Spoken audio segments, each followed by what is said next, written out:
Good morning, everybody. It's Dr. Jean Fourie here. Today we're going to be talking about supporting children in the writing process. Now, this is a complex topic. It sounds simple, but the coordination required from hands and eyes and the brain and thinking processes are really very difficult for children to master and need to be taught overtly. So the first thing I want to talk about is making a tiny book, and there is another video showing you exactly how to make a small little 8-page book which you can use for writing stories and being creative and doing concepts and phonics and maths and study skills. The writing process is exactly as it says. It is a process. And I'm going to go through some of the process of the writing in the next couple of slides. But please be aware that if you look in the South African curriculum and assessment policy statement, the curriculum CAPS document, there is mention made of the writing process at various different times throughout children's primary school. There are you need to look for things that ask for children to contribute ideas, generate ideas, to organize information, to write drafts, to edit their work, to do publishing of any of the creative writing that people do. So look for the key words in the curriculum, and that will assist you to add to the children's writing at that particular grade where they are. But we need to understand how the writing process works. And there are these phases that we go through when we are doing any writing. Now, I'm talking about creative writing here. I'm not talking about the actual handwriting. That is a whole different thing. I'm talking about being able to generate ideas and to be able to put them down on paper. And that is called the writing process. So the first phase in the writing process is being able to come up with things to write about. So sometimes teachers or people will be given a particular topic or a set of topics, and you need to write about that particular thing. But there can also be times when there is free writing, creative writing about whatever you want to write about. And this is a really useful thing to do in remedial sessions, is to have a free writing time. When we are generating ideas, we are brainstorming things, and it's useful to have ideas that are relevant to the child's life, that relate to what the learner knows, their own experiences, their own background, because we tend to write much better about things that we know about and that we have had experience of. And the basic principles of brainstorming is that all ideas can be accepted, and you are trying to get children to do the writing. So we want the words on the page. So it must be written down. And if you're doing it in a little group, which is a useful way to do remediation, everyone participates and gives ideas. And we need to be very careful that no ideas are judged and criticized, and that learners feel that they can contribute. People's brains stop functioning as soon as there's criticism and negative thoughts, and when people say, oh, that's not a good idea to write about. So we want to encourage this creativity and we want to encourage this use of lateral thoughts, being able to generate really exciting and new ideas. So I'm going to take you through an example of some writing process remediation that was done with a learner, and we decided to speak about wild animals because this was a topic that this child was really interested in. And our first session was, what wild animals do you know? And so all the animals that the learner knew about, we wrote down, and you will see some of the writing on this brainstorming page would have come from the therapist, and some would have come from the child. So the child knows about baboons and zebras and elephants and cats and giraffes and penguins and parrots and snakes and tigers and lions. And then the discussion was around which one of these are we going to do some writing on. And the learner chose to speak about the cats. So that's why there's a circle around the cats. So the generating phase can be simple, or it can be more complex depending on the age of the child. And the idea is to write down as many ideas as you can, and it doesn't have to, the spelling doesn't have to be perfect. It's not all written in straight lines. It's in this case, it's like a mind map, and this assists with the whole idea of being creative. The second stage in the writing process is organizing. Now, this is where ideas get grouped together, clustered into some kind of a logical sequence, and we're going to decide which things we're going to focus on and which ideas are going to be discarded. You will notice that there will be speaking about the ideas while you're writing. So we are combining all the language modalities. We're writing, reading, and speaking and listening. Those four crucial modalities, if we can incorporate them into some kind of activity at the same time, it's always most beneficial. And there are lots of different strategies that we can use as teachers in order to assist with organizing of ideas. And I have given some of them over here. There are associative networks, so we're going to have a look at one of those. You can do flow charts, which are useful if there's a timeline or a sequence of events that need to happen. This must happen, then that. And flow charts can be written in different ways. There are structured organizers, and teachers are very good at using structured organizers. They sometimes call them worksheets. And this is where the teacher has structured the information and the learner fills in things in a structured way to organize the data and the information. And we can also, if we're writing a story, at this stage of organizing, we can ask the learner to tell the story orally. Because when you tell a story orally, you are getting things in order. We can do repeat telling, and there's no, you're not being laborious with having to write things down in a long time. You can also record the story, ask them to record it on their phone, and so the story can be captured. And these are all ways of organizing the information into some kind of logical sequence. Because the problem with writing is that it is two-dimensional on the page, and it starts with word one and ends with the last word, and everything must be in the right order. So you can't jump around.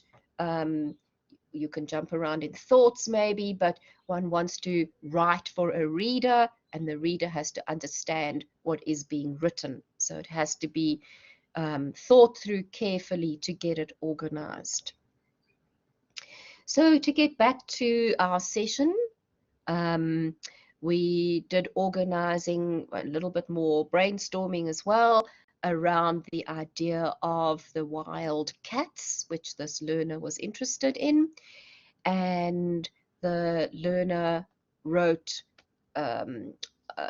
was speaking about lions, and the teacher was writing, you can see some teacher handwriting here. The teacher was writing lions and asking the learner what they know about lions. They hunt, and the lioness looks after the cubs. So this learner has a large amount of knowledge about the wild animals. So the learner was doing some of the writing, knows about big cats and cheetahs and their fast runs. So the learner knows that cheetahs run fast. And the learner wrote about black panthers. Remember, at this stage, we are not correcting any spelling. We are just looking at we are just looking for ideas.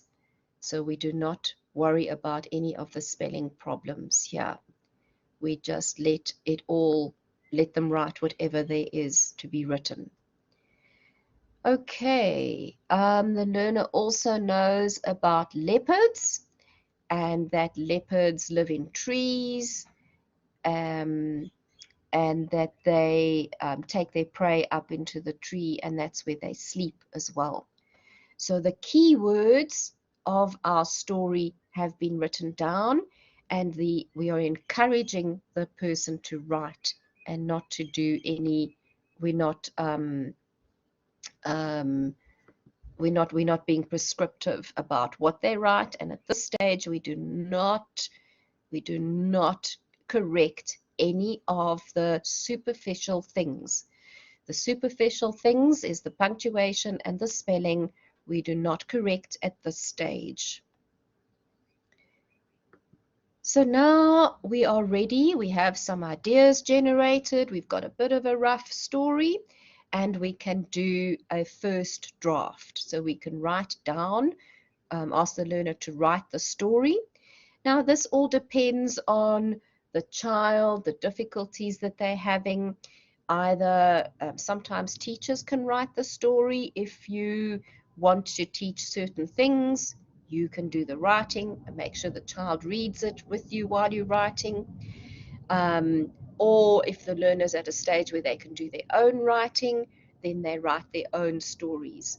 There needs to be lots and lots and lots of writing and reading taking place in order to master the complexity, particularly of the English language and the writing process. So in the foundation phase, learners do not rewrite their draft. They just do their correction on their first draft because it's too laborious for them, and they haven't got the fine motor skills and the dexterity. They're not writing fast enough yet in order to ask them to do too many repetitions of something to generate perfect work. So here is a copy of what this particular learner wrote. So now we are writing down on paper those ideas that were generated. So it's about cats, and the first cat that the learner decided to speak about was the cheetah. Is the fast animal on earth. Remember, we're not correcting any spelling. So you can see that he's spelled earth as O-F-E, so phonetic speech. So he's taking what he's hearing, how the sound sounds, and writing it down on the page. But it can't run fast for a long time. Okay, and then the next idea the learner's writing Its stripes help to camouflage. Good writing of the word camouflage it. So there might have been some discussion around how to write camouflage.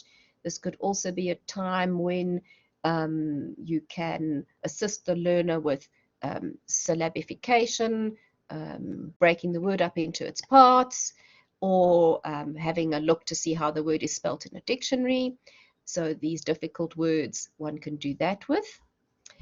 Let's go back here. Its stripes help to camouflage it when it hunts. It sleeps during the day and it hunts during the night, spelled N-I-T-E, night. But that's a perfectly good phonetic spelling at this particular stage, because the correct spelling of night, N-I-G-H-T, is requires a higher level of spelling competence. It likes to swim when it's hot. Okay, that's an interesting fact. The leopard, the child that's now writing about the leopard, a leopard likes to climb trees. Notice the spelling of the word climb, C-L-I-M-E. Again, perfectly right spelling for the word climb. This learner obviously does know about the magic E, which at the end of the word turns the short vowel into a long vowel, is it? Climb. So if it was a short vowel, it would be clim, but the magic E makes the vowel in the middle of the word a long vowel, so now it's climb trees. But we know that climb is spelt with a B on the end, and that is one of those odd, irregular English words, and so we would take those words and do extra remediation with them. We're still speaking about leopards. It sleeps during the day and it hunts during the night. We're not correcting spelling at this stage, we're just getting the child to write. Lions always live in groups, spelled G-R-O-O-P-S, groups, and they, spelled T-H-A-Y, they hunt together. Okay, the child knows how to spell the word together, so there must have been some teaching of that word, and as in previous times. Okay, so this is the first draft, and we are now saying to the child, right, so great writing. This child doesn't have any handwriting problems, so we're not working on handwriting. We're only going to be working on the ideas that are generated and spelling and assisting with vocab and punctuation. So you need to be quite clear about what the things are that you would assist the child with at this stage. So as a remedial teacher, your job is to be able to read any script that children write, to be able to figure out what the words are with them, obviously with the child. And now what one would be doing is going into the next phase, which is writing. And as a remedial teacher, I would now be taking all the words that the child spelt incorrectly over here and using those in another session outside of this writing process session as words that would be learned how to spell the correct English spelling words. So I would take the word earth, just child is spelled O-F-E, and the word night, and the word climb. Those are three good words, and those are the words that are that the child we know the child knows the words, they know the meaning of the words, but they haven't got the conventional spelling of the word. So that would be the remediation process that would happen when a session is organized just on the spelling. Okay, so getting to the next stage now in the writing process, the next stage is revising. And so at this stage, we're still revising the content of what's being written down. So we are looking at, does it make sense? Is it meaningful? We might, if the child's old enough, assist with rewriting and reordering and revising it. And your job as the remedial teacher is to guide the child and point out specific areas of composition that might be requiring a little bit of rewriting. So we help the learner with any of the things that are not making sense. And there are lots of different strategies we can use here. We can look at sentences. Do the sentences make sense? Should some of the sentences be reduced? Are they too cumbersome? Are they too long? Are there short sentences that can maybe be combined into longer sentences? Or are there sentences that can be expanded? Can we add some descriptive words, some verbs and adverbs to make the story a little bit more exciting? What can we do to assist with revising? And I'm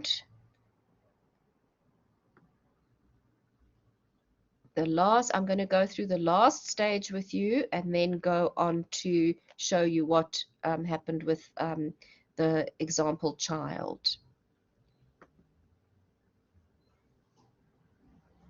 The last phase is now editing.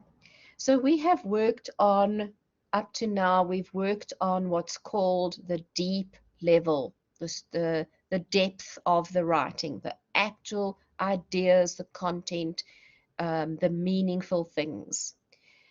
Only in the last phase, in the editing phase, are you going to work on all the superficial things that are making the writing perfect.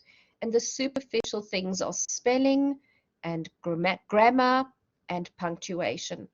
So what often happens in schools is that teachers are focusing on the superficial things too early in the writing process, and they are not assisting children to generate good ideas and good stories, because that should be the focus of what we are asking learners to do, to write down what is in their heads. And the editing phase must come last. As a remedial teacher, your job is not to take the red pen and to just mark and remediate everything. Your job is to sit with the learner, and the learner decides what they want to edit. So the learners point out what things they are unsure of. So you give them the red pen and you teach them a little strategy. Here's a useful one of what to look out for now that they've written their creative little story. And you say to them, you need to look for capital letters. We're going to do capitalization. Which places do you think we need capital letters? Is the overall appearance of your work okay? Is it straight lines? Are there little paragraphs? Is there a heading? We're going to look for punctuation. Now, this is when we're going to look for full stops and commas, if they know about those, exclamation marks. And we're going to look to see which words we think we need to work on for spelling. So it is a negotiation process with the learner, and you are facilitating, scaffolding them to understand where they need assistance and where they need help. Okay, so to get back to our little story, it's not very clear, but I hope you can see it. This child was given the red pen and asked to revise and change as he went along. So the first thing he did was change the lowercase c into uppercase C in the heading for cats. And now we're reading the story again. You read the story over and over as many times as needed till it makes sense. The cheetah is the fast animal on earth. So he didn't pick up fastest. You could use this also, fastest, as a word later in remediation. If you wanted to do fast, faster, fastest, those words. And he didn't pick up that earth is spelt incorrectly, so maybe this learner's never seen the word earth spelt correctly, and he's purely spelling it as he kind of is hearing it. So you can see that the learner has not picked this up, but it can't run fast for a long time. Then we had its stripes help to camouflage it. And the learner went, no, but we're talking about cheetahs. Cheetahs do not have stripes. Cheetahs have spots. So we can't have the word its over here, and we need to change it to the tigers, because tigers have got stripes.